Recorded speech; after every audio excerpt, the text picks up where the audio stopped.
Hello students, I am Komal and today we are going to learn about the first introductory chapter of English grammar which is known as the sentence. सबसे first chapter हमारा होता है sentence. Sentence आपको सिर्फ एक class में नहीं, आगे की जो बड़ी क्लासेस हैं उनमें भी बहुत ज़्यादा बेनिफिशियल रहेगा. तो अगर एक बार सीख लिया तो कई जगहों पे ये काम आएगा आइडेंटिफाई करने के लिए कि सेंटेंस क्या है, किस तरीके के सेंटेंसेस होते हैं. तो first of all we are going to start with the sentence. So how many alphabets we have? कितने अल्फ़ाबेट्स हैं हमारे इंग्लिश ग्रामर में? हमारे पास अल्फ़ाबेट्स हैं हमारे पास 26. कितने हैं? 26. और इन 26 अल्फ़ाबेट्स में we have 5 vowels. How many vowels we have? 5. और इन वॉवल्स के अलावा जितने भी रेस्ट ऑफ द अल्फ़ाबेट्स बच गए हैं वो जाने जाते हैं कॉन्सोनेंट्स के नाम से. So the rest of alphabets are known as consonants. Now what is the work of these alphabets in English language? What they do for us? Hindi भी हम पढ़ते हैं, उसके अंदर हमारे पास स्वर हैं, व्यंजन हैं. तो हम उनका क्या यूज़ करते हैं? जिस तरीके से हिंदी में स्वर और व्यंजन आपस में जुड़ के वर्णों का, शब्दों का विस्तार करते हैं, उसी तरीके से ये जो अल्फ़ाबेट्स हैं ये आपस में जॉइन हो करके क्या करते हैं? वर्ड्स को बनाते हैं. तो ये अल्फ़ाबेट्स जो हैं क्या करते हैं? वर्ड्स को बनाते हैं. So when these alphabets combine, they make words. ये अल्फ़ाबेट्स कंबाइन होके वर्ड्स को बनाते हैं. When these words combine, these all are known as words. The rest of alphabets are known as consonants.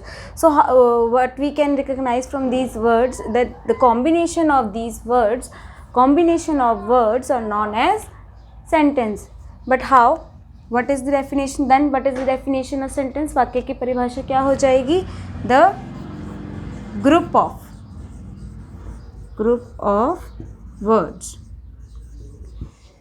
So both the sentences are group of words. दोनों ही शब्दों का समूह है, दोनों ही वाक्य हैं. But only a group of words.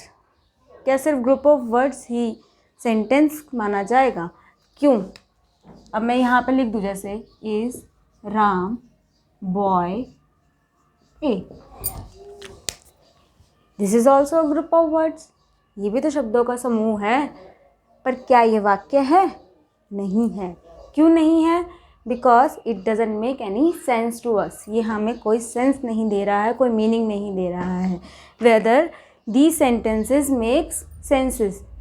See, the rest of alphabets are known as consonants. बचे हुए जितने भी अल्फ़ाबेट्स हैं वो सब क्या हैं? कॉन्सोनेंट्स हैं. तो यहाँ पे हमें इस वाक्य की लाइन से, इस सेंटेंस से कुछ मीनिंग, कुछ अर्थ का पता चल रहा है. Whether this sentence doesn't give us any meaning. वो वाक्य हमें कोई मीनिंग नहीं दे रहा है. तो a group of words, definition हो जाएगी a group of words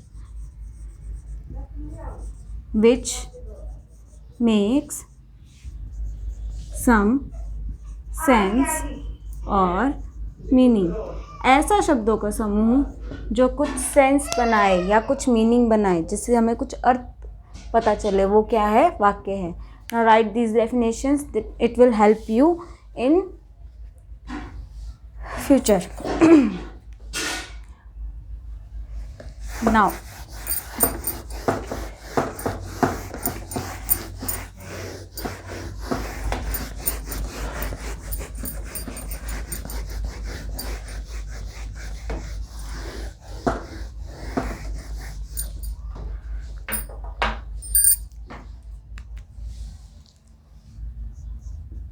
formation of sentence. एक वाक्य कैसे बनेगा? सबसे पहले हम सब्जेक्ट का यूज़ करेंगे सेंटेंस में, सब्जेक्ट का। उसके बाद हमने हेल्पिंग वर्ब,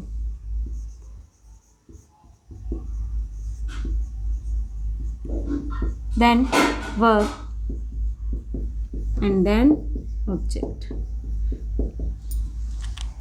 ये हम आगे के चैप्टर में पढ़ेंगे कि सब्जेक्ट क्या है, हेल्पिंग वर्ब क्या है, वर्ब क्या है और ऑब्जेक्ट क्या है और उनका क्या काम है।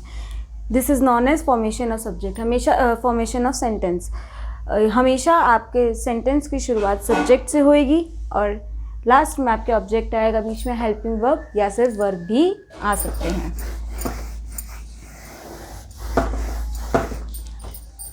So now types of sentences.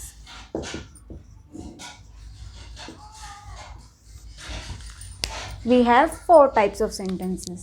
Sentences कितने प्रकार के हैं? 4 टाइप के। फर्स्ट है डिक्लैरेटिव सेंटेंस। डिक्लैरेटिव सेंटेंस, डिक्लैरेटिव सेंटेंस को भी फर्दर 2 पार्ट्स में डिवाइड किया गया है।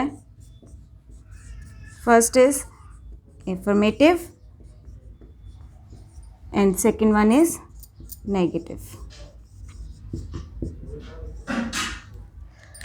सो affirmative and negative.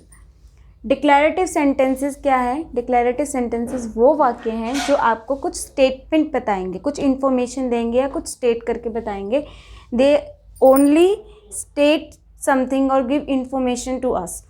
For an example, जैसे Ram is a boy, they give us only information कि राम एक लड़का है। The chocolate is sweet in taste. Chocolate कैसी है टेस्ट में? स्वीट है, मीठी है। So Ram is a boy and the chocolate is sweet in taste. ये दोनों ही सेंटेंसेस डिक्लेरेटिव सेंटेंसेस में हैं क्योंकि ये कुछ स्टेटमेंट दे रहे हैं, कुछ इन्फॉर्मेशन दे रहे हैं हमें सब्जेक्ट के बारे में, बस। तो ये क्या कौन से सेंटेंसेस हो गए? Declarative sentences. अब डिक्लेरेटिव सेंटेंसेस में 2 पार्ट्स में डिवाइडेड है फर्दर ये। तो फर्स्ट है एफर्मेटिव। एफर्मेटिव सेंटेंसेस वो सेंटेंसेस होंगे जो पॉजिटिव होंगे नेचर में, जिनमें नो, नॉट, नेवर इस तरीके के नेगेटिव वर्ड्स का यूज़ नहीं होगा। जैसे कि हम इनको राम इज़ अ बॉय और the chocolate is sweet in taste, ये भी क्या है? एफर्मेटिव सेंटेंसेस ही हैं। अब बात आती है नेगेटिव सेंटेंसेस की। नेगेटिव सेंटेंसेस जो है नेगेटिव होते हैं नेचर में, जैसे कि Ram is not a boy, मैंने उसी के अंदर नॉट का यूज़ कर लिया। The chocolate is sweet in taste, chocolate sweet थी टेस्ट में। अब इसको अगर नेगेटिव में मैं बदलना चाहूँ, इसी को नेगेटिव में बनाना चाहूँ, so the chocolate is not sweet in taste. यहाँ मैंने नॉट का यूज़ किया। किसका यूज़ किया है? नॉट का यूज़ किया है। सो नेगेटिव सेंटेंसेस वो सेंटेंसेस होंगे जिनमें आप नो, नॉट, नेवर इस तरीके के वर्ड्स का इस्तेमाल करेंगे। No, not, never, nobody, no one, neither. So ऐसे वाक्य जिनके अंदर no, not, never, nobody, no one, neither यानी नेगेटिव वर्ड्स का इस्तेमाल होगा, वो कौन से सेंटेंसेस हो जाएंगे? नेगेटिव सेंटेंसेस हो जाएंगे। क्लियर है यहाँ तक सभी को? नेक्स्ट है हमारा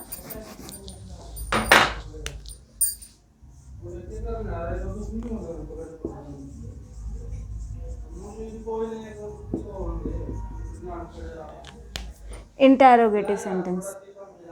सेकंड पार्ट है इंटैरोगेटिव सेंटेंसेस। इंटैरोगेटिव सेंटेंसेस की मेन पहचान है क्वेश्चन मार्क। क्या मेन पेज आना है इसकी, क्वेश्चन मार्क, सिर्फ क्वेश्चन मार्क ही है और साथ में इसके अंदर WH फैमिली आएगी। इंटरोगेटिव सेंटेंसेस में आपसे क्वेश्चंस पूछे जाएंगे या कोई आपसे क्वेश्चन पूछेगा, जैसे एग्जाम्पल है व्हाट इज योर नेम, आपका नाम क्या है, where are you going, what are you doing. अब सिर्फ हमेशा जो क्वेश्चन है WH फैमिली से ही शुरू हो ऐसा कुछ ज़रूरी नहीं है। जैसे कि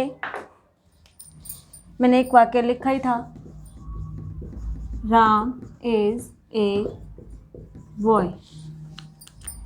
यहाँ मैं इसको इंटरोगेटिव में चेंज करना चाहूँ तो ये जो हेल्पिंग वर्ब है इसको मैं आगे ले लूँगी, इज़ राम ए बॉय,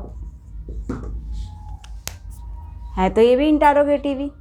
क्यों? क्योंकि इसमें क्वेश्चन पूछा जा रहा है कि क्या राम एक लड़का है, तो यहाँ भी क्वेश्चन मार्क का इस्तेमाल हो रहा है, लेकिन यहाँ पे WH फैमिली नहीं है। तो हमारा मेन मोटिव क्या है देखना कि जिस सेंटेंसेस में क्वेश्चन मार्क आ रहे हैं वो सेंटेंसेस कौन से हो जाएंगे, इंटरोगेटिव सेंटेंसेस।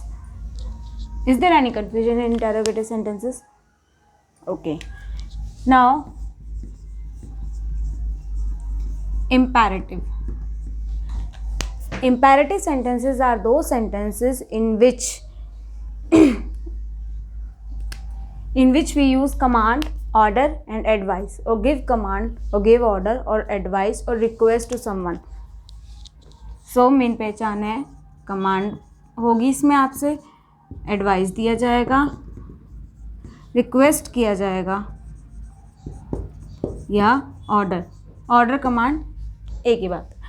सो जैसे कि example, please give me a pen, यहाँ वो आपसे रिक्वेस्ट करके क्या मांग रहा है, पेन मांग रहा है। What is asking for, a pen. इसी तरीके से ऑर्डर, जैसे क्लास में जब टीचर एंटर करती है तो सब बच्चे उसको क्या विश करते हैं, गुड मॉर्निंग, और टीचर क्या बोलती है, sit down all of you, बैठने के लिए कह देती, तो वो क्या हो गया, ऑर्डर। एडवाइस भी दे सकते हैं, डोंट गो आउटसाइड और be calm, so this is known as advice. So दो sentences in which you can realize that there is some command, request or order or advice, that is known as imperative sentences. Now the fourth one is where to write it. Okay, so the fourth one is exclamatory sentence. Exclamatory sentences expresses some strong feelings to you. Strong feelings जैसे कि sadness, happiness and anger. Exclamatory sentences में आपको भावों को प्रकट करके बताया जाएगा। अब यहाँ बच्चे ये मिस्टेक करते हैं कि वो सैडनेस और हैप्पीनेस दिखाने के लिए क्या यूज़ कर देते हैं, हैप्पी और सैड वर्ड का, जैसे Ram is happy. This is not non as exclamatory sentences because it is not showing you the feeling of happiness. ये आपको फीलिंग प्रकट नहीं कर रही है, तो बता रहा है, तो बता रहा है तो कौन सा सेंटेंस हो गया, डिक्लेरेटिव सेंटेंस हो गया। तो आपको क्या है, एक्सक्लेमेटरी सेंटेंसेस उस तरीके से शो होंगे जैसे कि हमें एयर महसूस होती है लेकिन दिखती नहीं है, ऐसे ही इन सेंटेंसेस में आपको भाव जो हैं महसूस होंगे लेकिन दिखेंगे नहीं। जैसे hurrah, we won the match, हमने मैच जीत लिया। तो ऐसे शब्दों का इस्तेमाल करना है जिनसे आपकी फीलिंग्स जो है प्रकट हों, शो हों, एक्सप्रेस हों, जैसे कि hurrah, अल्लास, oh no, oh shit, या और भी वर्ड्स का इस्तेमाल आप कर सकते हो, what a lovely rose you have. So ये these sentences which show some strong feelings to you, that is known as exclamatory sentences. Is there any confusion in it? Okay.